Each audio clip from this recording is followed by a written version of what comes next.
With just 4 days to go until the final votes are cast, both candidates descending on Wisconsin for one final battle for the Badger State. Joe Biden campaigning here for the first time since September, when he vowed not to turn his back on a state Hillary Clinton infamously ignored 4 years ago.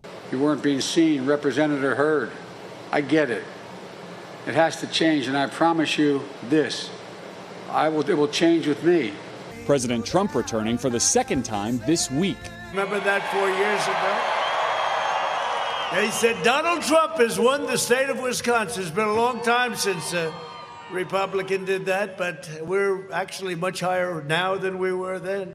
But public polls show otherwise. Trump is trailing by 6.5 points in Wisconsin, according to the Real Clear Politics average, dragged down by disapproval of his handling of the COVID crisis. With cases soaring across the state, a Marquette Law School poll released Wednesday finding 58% of Wisconsinites disapprove of the president's handling of the pandemic, compared to just 40% who approve. I feel like he just doesn't want to let us know what's really going on. He doesn't care about it, and he doesn't think it really exists. I feel he's done a good job thus far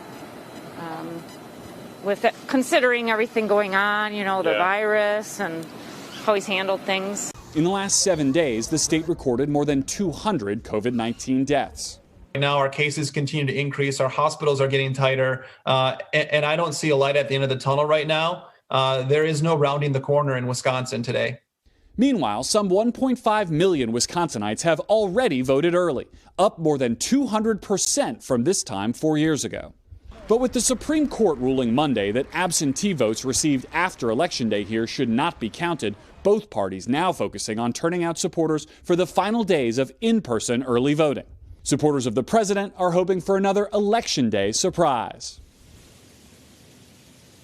Wisconsin state law says they can't start counting all those early and absentee ballots until the morning of Election Day. And once they start, they can't stop until they're finished, meaning Tuesday night could be a very late night here, Hoda. And Garrett, back to the coronavirus cases. They're rising there in Wisconsin. How does that compare with the rest of the country?